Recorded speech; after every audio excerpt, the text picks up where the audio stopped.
High friends, welcome back to our channel. இன்றைக்கி சூப்பராக ஒரு சீரக சம்பா ரைஸில் சிக்கன் தம் பிரியாணியும் ஒரு சிக்கன் கிரேவி கர்டு வச்சு பண்ண போகிறோம். கொஞ்சம் டிஃப்ரெண்ட்டாக டேஸ்டியாக இருக்கும். நல்ல கிரேவி ஸ்டைலில் கடையில் வாங்குற மாதிரியே கிடைக்கும். எப்படி பண்ணுறேன்னு பார்ப்போமா? ஃபஸ்ட்டு பிரியாணி பாட் வச்சுக்கோங்க. கொஞ்சமாக நெய்யும் எண்ணெயும் மிக்ஸ் பண்ணிக்கோங்க.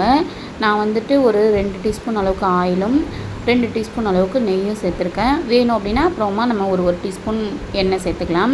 பட்டை, கிராம்பு, ஏலக்காய், முந்திரி, திராட்சை அது எல்லாமே சேர்த்துக்கோங்க. பிரியாணிக்கு நெய்யில் வறுத்த முந்திரியும் திராட்சையும் ஒரு தனி டேஸ்ட் கொடுக்கும். பெரிய ரெஸ்டாரண்ட்டில் வாங்கின மாதிரி ஃபீல் கொடுக்கும். அவ்வளோ அருமையாக இருக்கும் அந்த நெய்யில் வதங்கின திராட்சை. ஸோ கண்டிப்பாக மிஸ் பண்ணாமல் அதை சேர்த்துக்கோங்க. நான் வந்துட்டு இன்றைக்கி 1/2 kg சிக்கன் பண்ண போகிறேன்.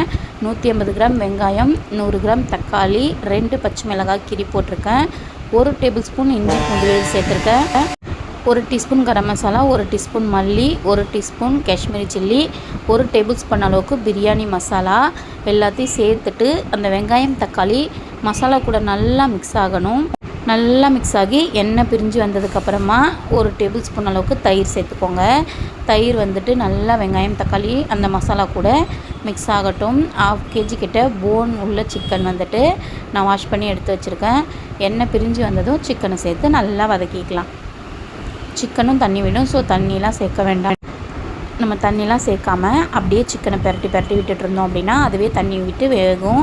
இப்போது நல்லா ஒரு கை அளவுக்கு புதினாவும் மல்லியும் வாஷ் பண்ணிவிட்டு நல்லா எடுத்து வச்சுருக்கேன். அதையும் சேர்த்துட்டு நல்லா வதக்கிக்கலாம். புதினா மல்லி எந்த அளவுக்கு சேர்க்குறோமோ அந்த அளவுக்கு நமக்கு பிரியாணியோட ஃப்ளேவர் நல்லாயிருக்கும். ஸோ கொஞ்சம் நிறையவே சேர்த்துக்கோங்க.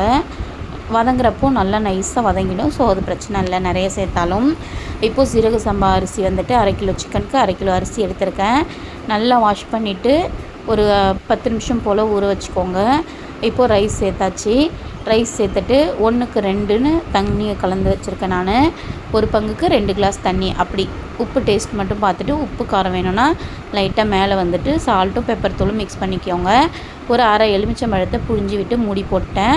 இப்போது இந்த பக்கம் அதுக்கு அட்டகாசமான ஒரு கிரேவி ரெடி பண்ண போகிறோம். கடாயில் எண்ணெய் சேர்த்துட்டேன். எண்ணெய் கொஞ்சம் கூட சேர்த்துருக்கேன். நமக்கு வந்துட்டு கிரேவிக்கு டேஸ்ட் கொடுக்கறதுக்காக பட்டை, கிராம்பு, ஏலக்காய் ப்ளஸ் சீரகம் கொஞ்சம் சேர்த்துக்கோங்க.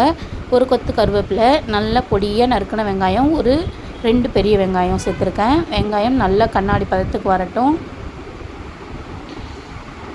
இப்போது இஞ்சி பூண்டு பேஸ்ட் சேர்த்துருக்கேன். இஞ்சியும் பூண்டும் கிரேவிக்கு சேர்க்கும்போது கொஞ்சமாக இடித்த பதமாக, அதாவது கொஞ்சம் கொரப்பாக சேர்த்தோம் அப்படின்னா அந்த ஃப்ளேவர் வந்துட்டு வதங்கும் போது நல்லாயிருக்கும்.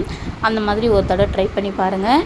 இந்த பக்கம் வந்துட்டு பிரியாணி நல்லா தண்ணி வத்துற டைம் கிட்ட வந்ததும் ஒரு மூடியை போட்டு வெயிட்டை தூக்கி வச்சு அடுப்பை சிம்மில் வச்சுருங்க. 15 நிமிஷம் அந்த பக்கமே போக வேண்டாம். நம்ம கிரேவி செஞ்சு முடிச்சிடலாம். வெங்காயம் வதங்கினதும் தக்காளியும் பச்சை மிளகாவும் சேர்த்துருக்கேன். அதையும் சேர்த்து வதக்கிக்கலாம். வெங்காயம் தக்காளி நல்லா மேஷாகி வரணும். கிரேவி காரமாக வேணும் அப்படின்னா கொஞ்சம் மிளகாத்தூள் அதிகமாக சேர்த்துக்கோங்க, இல்லைனா கம்மியாக சேர்த்துக்கோங்க. எனக்கு நல்ல காரமாக வேணும். ஸோ நான் கறி மசால் பொடி, சிக்கன் மசாலா எல்லாமே சேர்த்துட்டு குழம்பு மிளகாத்தூள் மட்டும் 1 டேபிள் ஸ்பூன் அளவுக்கு சேர்த்துருக்கேன். காஷ்மீரி சில்லி ஒரு டீஸ்பூன் அளவுக்கு சேர்த்துருக்கேன். மல்லித்தூளும் கறி மசாலா பவுடரும் சேர்த்துருக்கேன்.